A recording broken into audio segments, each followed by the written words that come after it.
Well, what is going on, everybody? Welcome, everybody, into the Overreaction Buffalo Sports Show, post-game show. My name is Joe Miller. I'm the host of this year's show. I'm the voice, if you will, of the Overreaction Buffalo Sports Show. You can find me on Twitter at X, whatever. As always, I think I'm never gonna call it X. I'm never Elon. You don't listen to this show, but just in case you do, I'm never calling it X ever, never. You can find me on Twitter at Joe Miller Wired. Would love to see you over there. Would love to interact with you a little bit. It's good to have every single one of you, all of Bill's Mafia. Welcome. Please do me a favor, whatever platform you are consuming this podcast, this vidcast on, please please subscribe. We are Super Chat Live. This is a recording of a podcast, and it is brought to you, of course, by the Market Dominator team on the Buffalo Rumblings vidcast network. I distracted myself with that little shout out to Elon there, and I got off my script a little bit. But whether this podcast finds you around a cup of coffee, at the gym with your AirPods in, on the drive to work, or watching me live right now on YouTube, Twitter, and Facebook, let me just say one more time, welcome. It's so good to have every single one of you. Before we get this rock and roll show started, let's hear from our show sponsor, the Market Dominator team. Hey, Bills Mafia, John Spaschak and Scott Cantillas here, the Market Dominators, the proud sponsor of the Overreaction podcast by our good friend Joe Miller. And listen, I'm wearing the Knox jersey, Scott's wearing the white jersey. They're both on injury reserve. They're broken, right? Bad news. But the good news is the Market Dominators are not broken. Bills Mafia, if you want to learn how to win and succeed in this real estate market and work with a true pro real estate team, I want to encourage you today to contact us at 716-570-3298. We will show you how we educate, how we advocate, how we negotiate, and how we dominate! Just as they said, if you are in the market to buy or sell a home, please call the Market Dominator team. You can reach them at 716-570-3298. That number again, 716-570-3298. Welcome to everybody that is in the comment section over on the YouTubes. I would tell you guys that the best place to kind of hang out is over on YouTube, because the comment section there is a lot of fun. It's kind of its own little community. You can also super chat me, which basically means you put something in there and you put like a buck in, and then it glows on my screen so I can see it. If you do not do that, the chances are I'm not going to see it, but it is good to have everybody with us. Happy Victory Monday to you, Bills Mafia. Happy Victory Tuesday. It's actually literally Monday. Happy Victory Monday. Happy Victory Tuesday to you. Happy Victory Wednesday. Happy Victory Thursday. It's going to be a fantastic week. Playoff Josh Allen is back. Josh Allen in this football game had a passer rating of 120. As you already know, 4 total touchdowns. Didn't make any mistakes. In fact, was very much the dominant man child that we're so used to have watching over like the last 5 years before like the end of last year, the beginning of this year. Like Josh Allen, when he said, I'm back, I feel like I'm effing back, he was not kidding. He was definitely telling you the truth. The Buffalo Bills advance to the divisional round by defeating the Pittsburgh Steelers 31-17, a game in the freezing cold. It was super cold, 15 degrees at kickoff. And the reality is it became a little bit of a war of attrition as the Buffalo Bills lose several players, most notably Terrel Bernard and Christian Benford. And what's interesting about that is it felt like the Bills were like they held on to win. And I don't think that's actually the case. I feel like the Bills were capable of doing what they needed to do to close out that game. You watched them on offense in that last drive, which we'll talk about in a minute, go down the field, rushing the football and throwing when they needed to, and basically controlling the clock to regain that 2-possession game. It just kind of felt funny at the end, right? I don't know that we've got that bad juju out of us, right? This team is now on a 6-game win streak. They've been in the playoffs for the last 6 weeks. They know how to win. They've learned how to win. They're playing very good complementary football. I know how much we all, including myself, love to hate that word or that phrase, but they're doing a very good job. But when you look at what happened from an injury standpoint, it just wasn't good. Taron Johnson also went out of this game with a concussion. Balin Spector went out of this game Sam Martin, we all saw pull up limp on that blocked field goal. He got injured. He did punt. Who knows what his hamstring is going to feel like tomorrow or next week, but that remains to be seen. But when you look at this situation, the injury situation, there's two players on this football team that would spell doom, absolute doom, if they were to be injured. One of them is obvious, JA-17, Josh Allen. If Josh Allen were injured on this football team, it would spell disaster. The other one, believe it or not, how far we've come in 18 games, the other one is Terrel Bernard. Terrel Bernard is the captain of that defense. He is the guy that makes all of like the calls. He is also a very involved player. He makes splash plays. He makes a lot of positive plays. He makes flash plays. Losing him is a big deal. Not only because he's the QB of the defense and he's a playmaking linebacker, but also because of who's behind him on the roster. And in a game like this, the two behind him were AJ Klein, who, if you listen to the post-game pressers, they were having a really fun time talking about how he was on the couch last week, loading up his RV, getting ready to head to the Keys for family vacation, and had to call a family huddle to ask his family if he could go back to Buffalo to join the team for the playoffs. Because in his own words, who doesn't want to play in the playoffs, right? Am I right? Am I right? He didn't add the other two am I rights. But when you look at that situation, AJ Klein and Dorian Williams, it doesn't look great going forward if Terrel Bernard has a problem. Now, the good news is Bernard's x-rays, the word we're hearing is that they were negative. It was reported by Jeremiah Poyer early, actually during the game, that his x-rays were negative. So I'm guessing he got word from somebody that he knows. It is now being reported widely by Ian Rappaport and everybody else. So the expectation is it was a sprain of his ankle. I thought he actually dislocated his ankle, but it was apparently a sprain. So the question is going to be, how long is it going to take him to recover? Is it a high ankle sprain? Is it a low ankle sprain? Is it a mid? I don't know how many different ankle sprains there could be, but we'll see as the week goes on. Also, coach said in his post-game presser, Terrell Dotson was close to playing in this game. So there's an expectation that he probably should play next week and be available. Also, Rasul Douglas said he was ready. He told, I think, Tim Graham in the locker room he could have played this week, but they held him out. So I would expect at least those two back, which is good news. Now, Bernard is the big one. If Bernard is done for the season, the Bills are going to have to play sprint games with every team they face from here on out. They're going to have to score 35 to 40 points and pray their opponents on offense make mistakes, because you're talking about teams exploiting, as the Steelers did, the middle of the football field, and they're going to be playing against good quarterbacks that can do just that. You saw what Mason Rudolph was able to do exploiting the middle of the field. Imagine Patrick Mahomes. Imagine, Lamar Jackson. Imagine going against the 49ers in the Super Bowl, with Shanahan's team, what he would game plan if you didn't have the linebackers that you need, Super Bowl playoff caliber linebackers. So all prayers up to all of those guys, Bernard especially. Hopefully we can get you guys back soon. I heard that Christian Benford he slammed his knee on the ground in this football game. But there were several. I had a list of guys that went out, but it might be down further in my notes. I did say Sam Martin. I didn't. I neglected to add Christian Benford, but we'll see how Christian Benford feels as well. But yeah, when you look at this football game, it was a game that almost didn't happen, right? Not only did it almost not happen, it almost didn't happen in Buffalo. The rumors were that the league wanted to move the game to Atlanta right away. And coach kind of said that, he talked about it in his post-game presser too, just briefly. Leadership, in my opinion, if you know me on Twitter, I'm not a big fan of politics in general. I'm also not a big fan of the leadership that we have, but they made the right call. You've got to give it to the leadership. After what happened last year with the 47 lives perishing in the Christmas blizzard, leadership stepped up. They demanded two things. They demanded that, that this game basically get postponed and that we get to keep the game, to keep everybody safe, to keep, the Erie County residents safe, to keep everybody safe, and to provide an opportunity and an atmosphere that's safe for the fans, for the players, and for everybody else.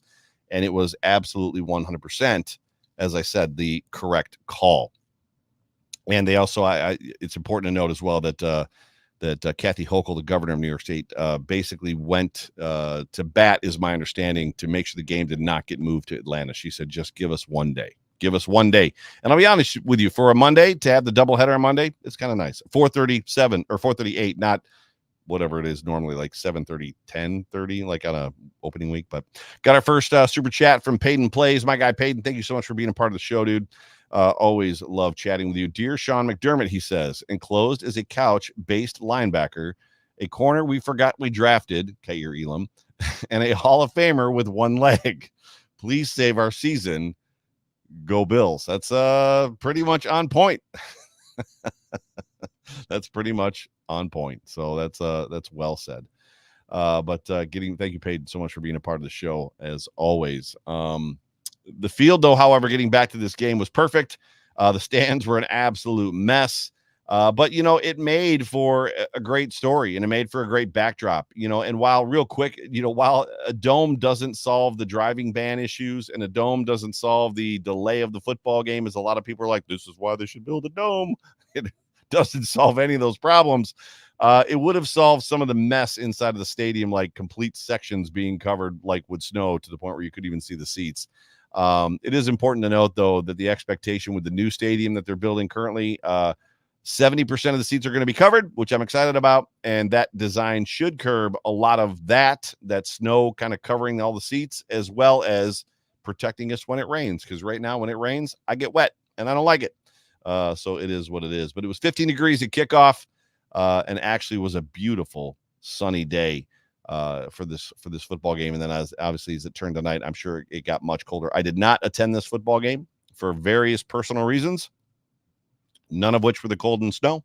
But I got to get the ticket. I was able to get the tickets into a hand of a couple good friends, and they really, really enjoyed themselves. And I'm glad. It was great for me to sit at home on the couch with my daughter McKenna and my wife. My wife watched it as well, and just watch the Bills win. But yeah, what a game, what a feeling, what an emotion, just to see the Buffalo Bills start that game the way they did, and then finish the game the way they did, and all the way through. I don't know how you felt. I almost am curious of how you, Bills Mafia, felt just going into this game. This game did not have me nervous at all. So when I found out that we were going to be playing the Steelers, I wasn't nervous at all about this football game. Now, I got a little curious and a little eyebrow raised when they were like, well, this game might get played in 6 inches of snow and a blizzard. And I was like, oh, no. The last thing we need is for them to be slamming us in the face with Najee Harris for 60 minutes with undersized linebackers like we've seen teams do to us in the past. Just didn't spell necessarily for a recipe for success. It was kind of an equalizer of sorts if that were to happen. Now, the game got moved, which was great, which I hated at first, because when they were making those decisions and my flight from Nashville to Buffalo was getting canceled, I felt it was early and a little too preemptive. But in the end, all of it worked out exactly the way that it should have, and everybody was, in fact, kept safe. The game happened. The Buffalo Bills played. They played their game. Josh Allen played a good game. The run game played a good game. The defense played a good game. But I wasn't nervous coming into this football game at all. I felt like if the Buffalo Bills did what the Buffalo Bills should do, this should be, I'm going to say, an easy win. They should easily win this football game. The Steelers are an inferior opponent. They backed into the playoffs. They've got a third string quarterback in Mason Rudolph, who has never lived up to his potential. Yes, he looks like he is rounding out into maybe a serviceable game manager of a quarterback that can hit guys that are open in the right moments. Like there are some impressive throws that he's made over the last couple weeks. He also, in his own words, he's just out there playing for fun. There's no real pressure on him because he's been down the road of getting drafted and falling out of grace and having another first round quarterback drafted in front of him and blah, blah, blah, blah, blah, getting pushed down the depth chart. And I guess it was reported that he went through the whole thing just about becoming a free agent, and there was like no interest in him at all, which is incredible because usually even third string quarterbacks in the NFL, there's interest when they become free agents. So he's gone through a pretty humbling experience as it pertains to his NFL career. So he's good, but he's not He's not Pat Mahomes. He's not Tua Tagovailoa. He's not a quarterback that should have you worried. But the Bills being the 2 seed with at least 2 home games, if they win this one, which we now know we're guaranteed to, the potential to have the AFC Championship game in Buffalo if the Ravens falter against the Texans next week. This was just a game that the Buffalo Bills had to win. You knew they had to win. You knew they had to have the energy to come out and win this football game. Coming in, they knew the Bills did who their opponent was if they were to win this game. The Chiefs obviously just backing up in case I'm sure the Chiefs destroyed the Dolphins on Saturday. But as I said all week, to kind of go along with that thought about not being super, super uncomfortable about having to play the Steelers, people were asking me, well, who do you want to see in the second round? And I was like, I want Mahomes. Bring Mahomes to Buffalo. If you want to see the Buffalo Bills be who we all believe they are, if you want people to talk about the Buffalo Bills the way that we want everybody to talk about them, you want to see the Bills beat Mahomes. You want to see the Bills beat Mahomes, not only beat him in the playoffs, but you want to see him in Buffalo and do something Mahomes has never had to do, which is basically take his playoff game on the road and win in somebody else's stadium, and not only somebody else's stadium, but in front of our crowd for once. I've now seen the Buffalo Bills play in Kansas City twice. The Bills have won one of those games, and they lost one, the 13-second game. This is going to be the first time that we get the opportunity to introduce Pat Mahomes to Bills Mafia. And I, for one, am incredibly excited about it. Very excited. In this football game, the Bills came out hot. They put up a blistering 21 points in the first half, and they probably could have had that up in the first quarter. Then the Steelers adjusted. The wide receivers dropped a couple passes. Dawson Knox, I think, dropped a pass or two. The Steelers offense also adjusted in this football game, but the Bills in the first half, they kind of were allowing them to get yards, right? And then they would close the door when they needed to. The Bills would allow them to drive down, and then there was an interception. The Bills would kind of allow them to drive down, and then they would close them out. I don't want to say that they were playing with them, but they were playing smart football defensively. And I know that there's an aspect of playing soft coverage and prevent defense and keeping the game in front of you. You've heard me and John and Jerry and Jay Spence and Sterling. You've heard a lot of us talk about just this notion of keeping, like, the defense keeping people in front of them, which allows this huge chunk yardage, 10, 12, 15 yards at a time. And what that does, if the team on the other side, if the opposing team, the team on the other side of the field is really good or is a very good team, it has a tendency to keep them in or get them back into the game or potentially take the lead. Well, it was pretty obvious that Sean McDermott, as well as his coaching staff, they weren't overly concerned about the Steelers. It felt like they knew that if they could control what they could control, which was the run game for the Steelers, that allowing Rudolph to kind of get his production through the air wasn't going to hurt them. Now, couple things. The Bills had a multiple possession lead through most of this football game, which basically made the Steelers get away from the run game. If you noticed, Najee Harris was a big part of this game early, and then he was not a part of the game pretty much at all till kind of late, a couple runs here and there. Now, they had to fight from behind, but it wasn't necessarily urgent. Being down 2 touchdowns, halfway through the third quarter isn't a reason to stop running the football with Najee Harris in 10-degree weather at night in a game where people don't really want to get hit or hit other people. I just felt like the game plan going into this game was very good. It was pretty much exactly what I felt it needed to be. The Bills executed it well, even with losing several players on defense, losing several players just all over the field. And what's interesting, there was the tipping point in this whole game, right, where the momentum kind of swung, which was the blocked field goal before the half. So that's kind of where I'm at. So I'm working kind of through the first half, right? There was the blocked field goal at the end of the first half. And this is a weird tipping point for fans too. And I'm already kind of seeing it out there a little bit. In hindsight, everybody says, oh, the Bills should have punted there. Like, I saw media guys tweet it. I saw fans retweet it. I saw fans say it.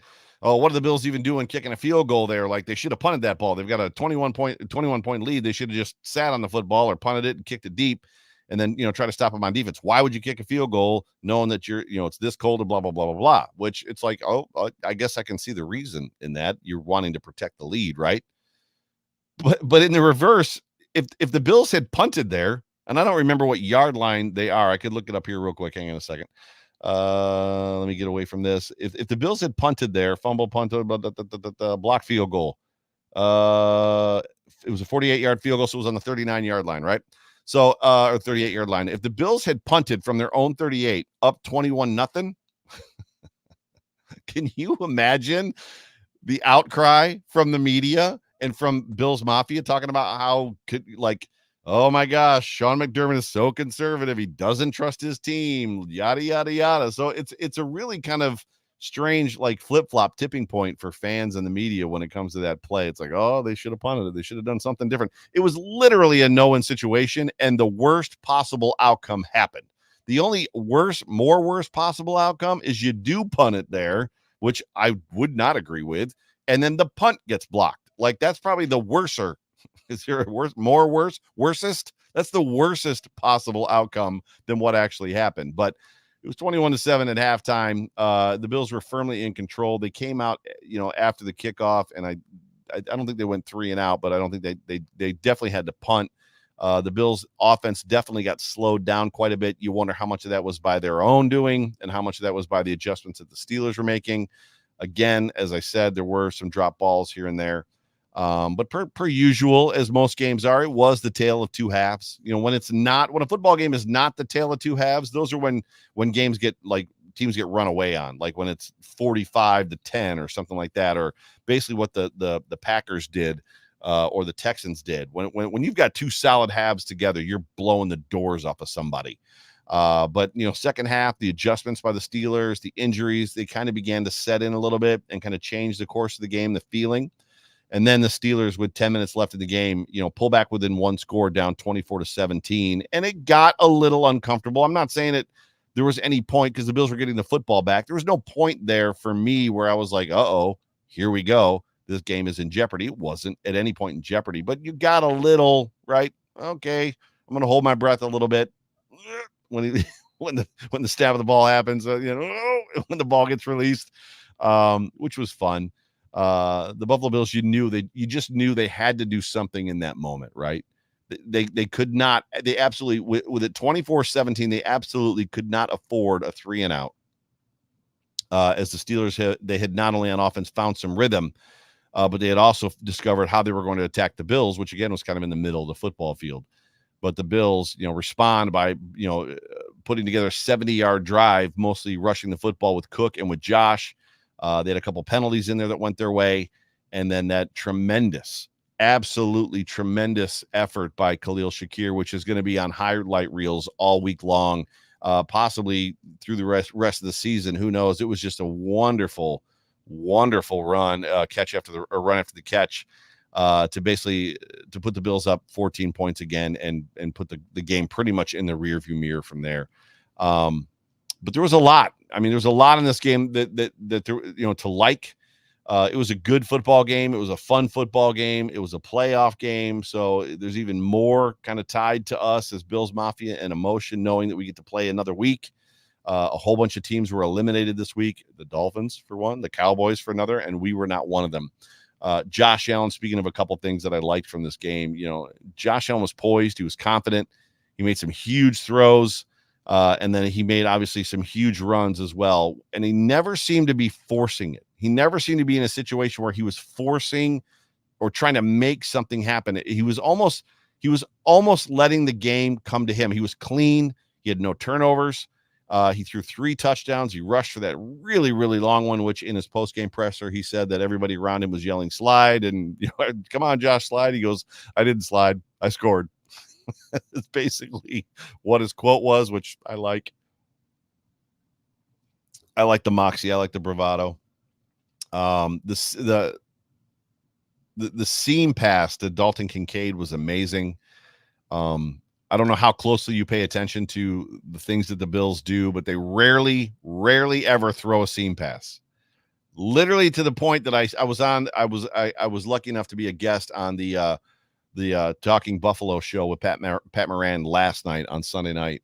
And we brought it up, and I literally said on his show, the Buffalo Bills never throw a seam. They never throw a seam. And then lo and behold, they come into this game and it was wide open. Kincaid Kincaid was split the safeties perfectly. The safeties bit on the outside routes, and Josh hit him perfectly in stride. And Kincaid is a special player. That dude is going to be a special player for a long time in the NFL. It's fun to watch. James Cook, I thought, had some very strong runs, some solid gainers when he needed them. And the Buffalo Bills stuck with the run. Even when it was struggling a little bit, they stuck with it, and it paid off, which was great. Stephon Diggs was a big part of this football game, which is always good to see his energy, to see his leadership on the field, to see him making plays, even if he's not scoring touchdowns. The defense played with two hands almost tied behind behind their backs, but they hung on to win. They did just enough while the offense did what they needed to stay in front of the Steelers on the scoreboard, which was great. And lastly, I don't know, from a good thing standpoint, I don't know what more you can say just about, the effort by Khalil Shakir. It was just absolutely fantastic. Real quick, the stats in this football game. And I'm going kind of fast just because I have a million tweets to read. Does that surprise you? The Bills won a playoff game and they played well. Does it surprise you that I've got a million tweets to read? The Buffalo Bills in this game, stats wise, Josh Allen was 21 of 30, better than 66%. What is he? 203 yards, 3 touchdowns, no interceptions. Rushing, James Cook, 18 of 79 for a 4.4 average. Josh Allen was 8 of 74. He had that big long one. Was it 52 yards for 9.2? And then Ty Johnson was 8 of 26. I still would like to see Ty Johnson carry the football more. And I know that's weird because who's getting it less, or is Josh throwing the ball less? But I just love the way that kid runs.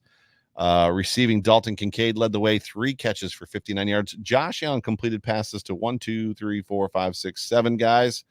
And then he had 2 targets, Andy Isabella and Ty Johnson, that both missed. So he targeted 9 players, hit 7 of them. Stephon Diggs had 7 receptions for 52 yards. He got the ball 7 times. That's getting Stephon Diggs in the game, in my opinion. Even though his yardage was low, he was definitely a big part of this game. Deontay Hardy, 1 for 34, had that big catch and that big gainer run after the catch.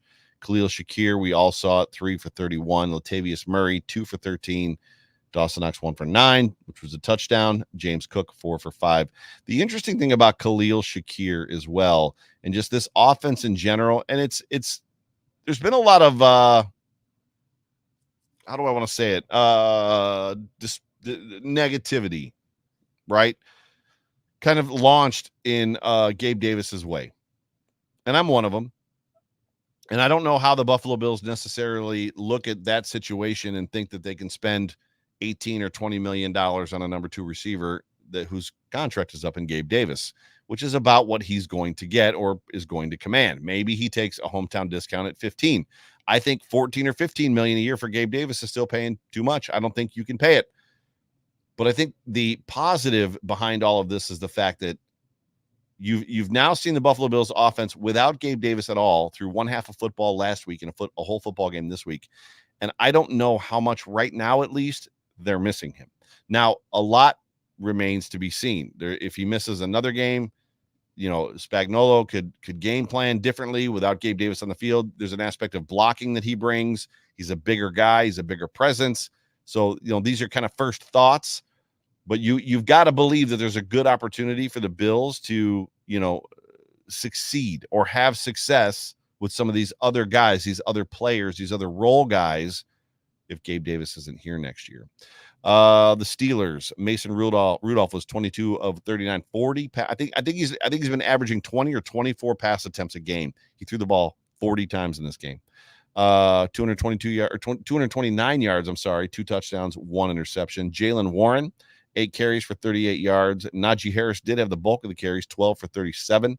Mason Rudolph ran the ball twice. And then for the receiving for the Steelers, Pat Freiermuth led the way, 5 of 76. George Pickens, 5 of 50, who did some whining in the locker room about the refs post-game from everything I've seen. And then Deontay Johnson was 4 for 48. So those are your stats from this football game. A very, very, very good football game. If you're gonna play football, if you're gonna watch football, if you've got a favorite team and they play in the playoffs, that's effectively how you want to see them play. I mean, you want to see them dominate. You want to see them play really, really well. All right, everybody. After this football game, I tweeted out the Buffalo Bills have advanced to the divisional round of the AFC playoffs, welcoming Pat Mahomes and the Chiefs in a Highmark Stadium. I'm going to expand this a little bit so that I can see it. How's that win got you feeling? Reading your tweets live at 10 o'clock, and that's what we're doing right now. Big dubs. Go Bills. I probably should have gotten the Wildest Dreams Land hashtag in there, but I did not. Let me refresh my page just to make sure I've got all of the tweets. The first one is from Robbie Snyder. My guy, Robbie, let's talk 716. He says, great win. Happy. We're moving on to the divisional round to face the Chiefs. He's hashtag Go Bills. And he says, hi, Joe Miller. Hi, Robbie. Good to see you, buddy. Karen, let's go Buffalo. Wildest Dreams Land, she says. Players have, what'd she say? Players have players re-signed off their sofa. Sorry, my brain kept wanting to say resigned. Players re-signed off their sofa, making a difference. Why not? Bills just have to Billsy every game. My brain is just not functioning. I'm not even drinking liquor tonight. I was waiting for QB1 to start punting since he can throw, run, and catch. I agree. Why not? Let him punt. Hashtag Go Bills. Hashtag Bills Mafia. Hashtag stress free next week. Next week is definitely not going to be a stress free week. Thank you so much, Karen, for being a part of the show. Appreciate you. Dave Boyle at Dave Boyle 3rd. Flawless performance by Allen today. Diggs is clutch. This defense has been really impressive considering how banged up it is. Hope we can get some players back for KC. Go Bills. Dave, it looks like we're going to get some back, but yes, I'm with you. I hope we can get some back too. Hope is the true word. That injury report this week is going to be like book. It's going to be like several pages long. It's going to be all eyes are going to be on the injury report. Peyton, my guy Peyton, at Peyton says, a little anxious about next week's defensive roster. I never heard of half these guys, and the ones I have are way past their prime. And he's got the gift where it's like, this guy here is dead. Cross him off then. So funny. Bills Media 716. Offense went into a little bit of a lull after going up early, but either way, both sides of the field played well. Takeaways on defense. Should have had 2 more. Clean football on offense, and Josh just takes his game to another level, man. Hashtag Wildest Dreams Land. Hashtag Go Bills. Appreciate you, Bills Media 716. Bill S at CRZY Bill. May whatever deity you pray to help heal our defense going into next week. I'm going to be doing a lot of praying for the Bills defensive players this week. Shakir was a GD draft steal. I'm not going to use those words. That's funny. Pray to whatever deity, and then he like throws GD in there right after it. I see what you're doing here. Allen looks like he went into playoff mode because he did. Playoff wins aren't easy, so hopefully we can keep this going next week. Go Bills. Go Bills. Back to you. Scottish Bills Mafia Jason, my guy Jason from Scotland. Delighted for the W. See, Europeans are the only ones that use words like delighted. Delighted for the W, he says. Looking forward to stuffing the Chiefs. Wondering who is left to play defense. Oh, and Shakir is the man. Go Bills. Go Bills, Jason. Appreciate you. Richard Rush, my guy, at Richard R. Rush 2, who's also in the comment section right now. Was a great game. Way to be physical on both sides of the ball. The injuries had me worried for next week, but hopefully McDermott can figure it out. Hashtag Go Bills. I'm right there with you. Tim Eschenfelter says, shout out to all that helped get the stadium ready. Shout to the Mafia that showed up. Shout out to the Mafia that showed up. Shout out to the players that stepped up in adverse times. Dorian Williams, AJ Klein, Kier Elam, Shakir. Then the next one is Shakir challenging Allen for elusiveness. That's funny. And most of all, the Bills make me want to shout, he says. Go Bills. Tim, thank you so much for being a part of the show. Appreciate you. Peyton's got another one here. He's got a GIF in here. I think this is like the 3rd or 4th or 5th week in a row that you've used a major league GIF. Peyton is like, oh, are you running out of GIFs yet? Is I guess the question. Maybe not. Ethan A. Tweedy says, feeling good. Injuries are a concern, but the backups stepped up big time. It has been the last 6 weeks. The motto is survive and advance. Now we have the Chiefs in our house. Let's go Bills. Hashtag Bills Mafia. Hashtag Wildest Dreams Land. Just keep winning. Sacks of Dave, my guy, all the way from across the pond. Still in awe of the Josh 52-yard run, blowing past the Steelers' defensive backs to chance of MVP on his way to the end zone. 3 more to go, provided we can find enough double-sided sticky tape and lollipop popsicle sticks to hold the defense together with prayers. He says, go Bills with the praying hands up. Sacks of Dave, it's good to have you part of the show. Appreciate you, buddy. Joe underscore, I should say, MC27. It's the whole whatchamacallit, the Marvel Endgame gif with Thanos. Did we beat the Steelers? Yes, he says. At what cost? And Thanos says everything. British Bulldog. I don't know how we're going to defend KC or defend against KC without any first or second stringers at linebacker, cornerback, but I can absolutely see Josh Allen and this offense put it together for another instant classic in Orchard Park this time. Good news, my friend. We should have Rasul Douglas back at the very least. I'm hoping that Benford's injury isn't super severe, but yes, Josh Allen is going to have to score points. That offense is going to have to be clicking. They're going to have to make sure that this coming week, that they are hitting on all cylinders. 207 Bills fan at Reed_Levine. Let's go. Way to finish on defense despite all the injuries. When this team plays in rhythm, no one can stop them. Though that's a big. You're talking why I always tell them to like stay up tempo, because when they're up tempo, they're just better.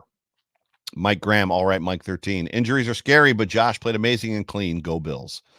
Go Bills back. C-Dub at Bill or hashtag Bills Mafia at Chriswell 73. Injuries, man, getting scary. Someone say hello to Taylor for me. And for the love of criminy, hashtag Bills Mafia, stop throwing snowballs on the field, please and thank you. Well, my guess is we're supposed to get another 18 inches to 2 feet on Wednesday or Thursday. If I had to guess, you're going to see snowballs thrown on the field this week too. This next coming week. Leon B at El Antonio 84. Still need to figure out special teams. Bills by a billion. Wildest dreams land. And he's got the nervous gif, which I love.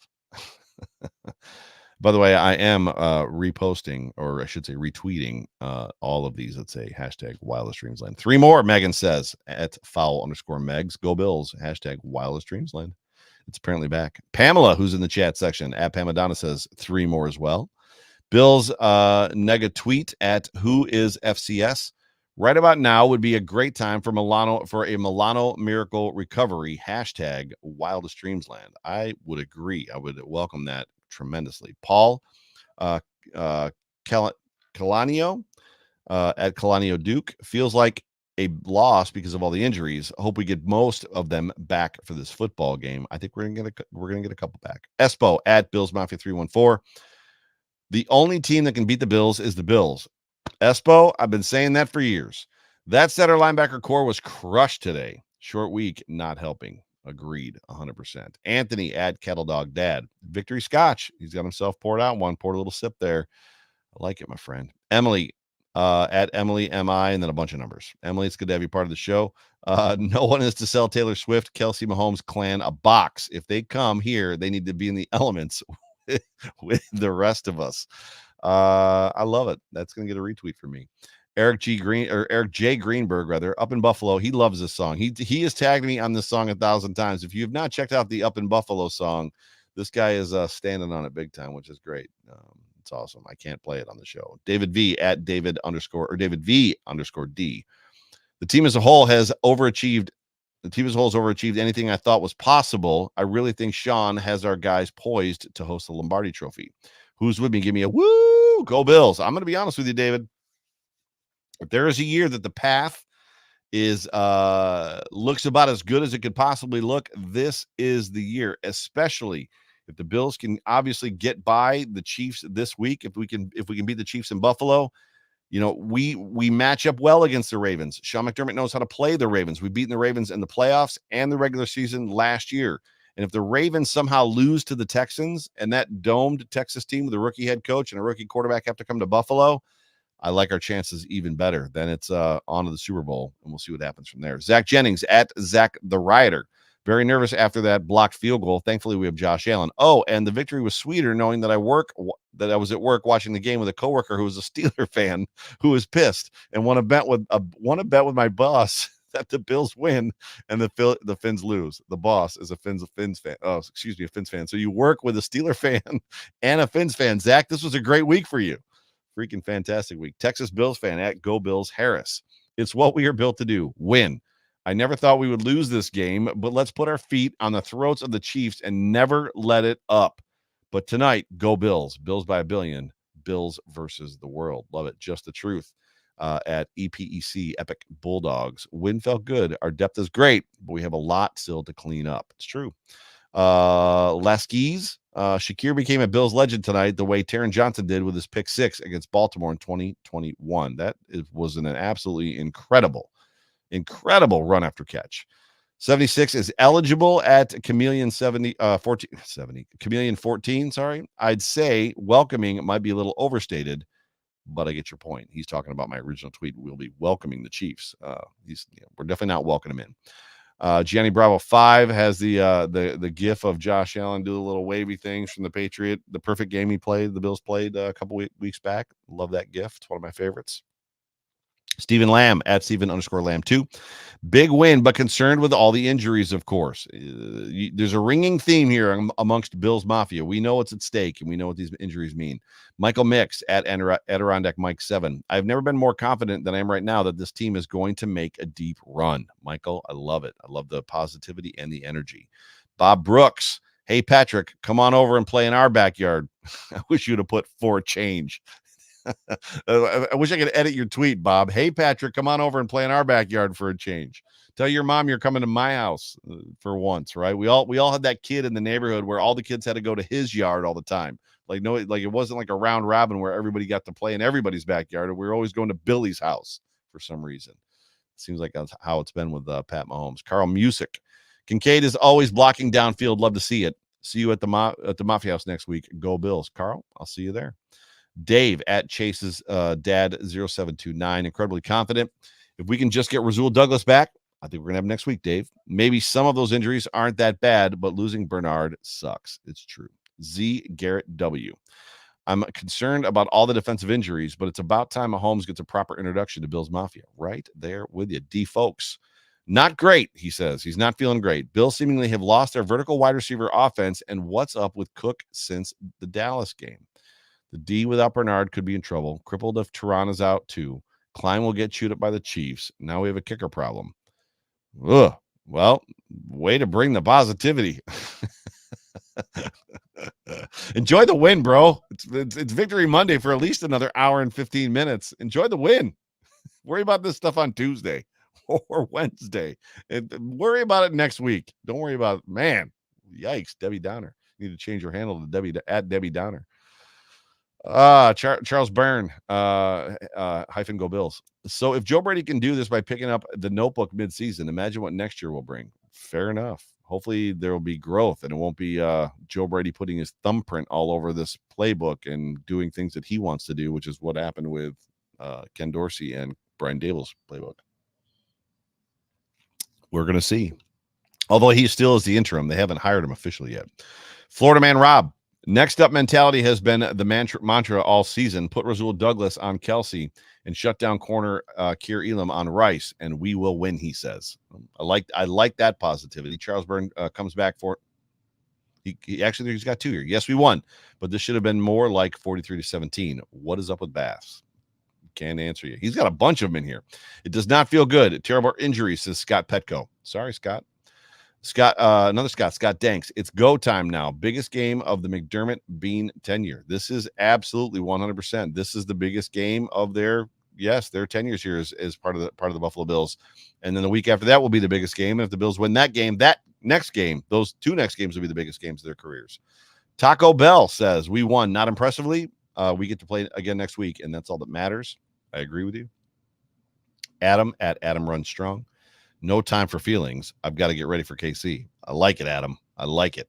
Just another nobody at that other guy 716. Defense will need a ton of luck or a good game plan and some skill, not just luck.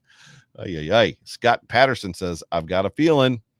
Hopefully everybody here. There's probably some young folks in here that don't know that song. I've got a feeling, right? Buffalo's going to. It's a little early. So maybe come back next week and give me a little more of that. I got a feeling. Maybe not. Let's wait. Let's wait until the AFC Championship game, and we've won it. So, Mrs. KCB, bring me Taylor Swift. She says, bring me Taylor Swift. I love it. RG Krasinski says, nervous for next week because we're banged up, to say the least. Right there with you, Chuck. Can't pronounce your last name, Chuck. I'm sorry, but he's got the rock gift, doing the whole hand like, hey, like I want you next. A couple more for you. Sean G says, so many dang injuries. It's a short week. It is a short week, and we have a lot of injuries. Just concerned, or Bay2 Max says, just concerned about all the injuries and a short week. It's a ringing theme. Mike Magnuson, if there's snow in the stands, Bills Mafia better be pasting the I can't say that word on the air, man. He's got a derogatory word for the Chiefs. If there's snow in the stands, Bills Mafia better be pasting the Chiefs sideline with snowballs for me. Mike, thanks for being a part of the show. Appreciate you. Steve Urkel. Wow. What amazing it is to have Steve Urkel as a part of the show. 2 days extra rest for KC is insane. It's actually 1 day. No, it is 2 days. They play Saturday, right? Yeah, they get 2 extra days, but they've also got to travel. So we don't have to travel, which is great. And then the last one, JS900. Sure, we finally get KC here, and half of our defense is in the MASH unit. Well, if I'm not mistaken, I'm pretty positive that most of our defense was in the MASH unit during the 13-second game, too. I think we had some struggles defensively in that game as far as with injuries. But I could be wrong about that, but I thought that's what happened. So, but I think that's it. I think that's all I got for you. I think I got through my notes. Went a little bit fast because I was worried about how many tweets we had, and we still did it in under 50 minutes, which is still a lot. I got to work on getting this whole thing down. Peyton plays in regards to his GIF choice that says Major League is epic for GIFs. Haha. But I got you. I nailed you on that, right? I'm 100% on the fact that like it's been like 4 or 5 weeks in a row that you've used a Major League GIF. I'm pretty sure. So so good to have all of you join me, ladies and gentlemen. I'm going to close this out. You have been tuned into. Oh, actually, let's do this first. So the Off Tackle with John Fina show is going to go live tomorrow sometime. I have not talked or connected with John yet. There are other shows scheduled on Tuesdays, so just be on the lookout. I'll put a tweet out about it, as will John, for when it's going to be. It'll be sometime between probably 4 p.m. Eastern Standard Time and 10 p.m. Eastern Standard Time. It just kind of depends. This week is messed up, and these games that are on Mondays mess with John's schedule and my schedule and the schedule for his show. So be on the lookout. What else? I think the chop up is going to be on Tuesday tomorrow. Humpty Hotline on Wednesday, Line to Gain this week as well. So please tune in, stay tuned for all of the content coming out of Buffalo Rumblings. But with that said, it's Victory Monday. It's about to be Victory Tuesday. Bills Mafia, enjoy this win. They are not easy to come by, and next week's test is going to be incredible. But until then, ladies and gentlemen, you have been tuned into the Overreaction Buffalo Sports Show post-game show brought to you by the Market Dominator on the Buffalo Rumblings Vidcast Network. My name is Joe Miller. I'm the voice of this here show. It was so good to have you guys join me for a couple of minutes. I love talking to you guys. Can't wait to talk to you guys next week. Enjoy this win. Enjoy Victory Monday. Enjoy Victory Tuesday. And stay warm. Be safe. Stay out of the snow. We'll catch you guys next time. Go Bills.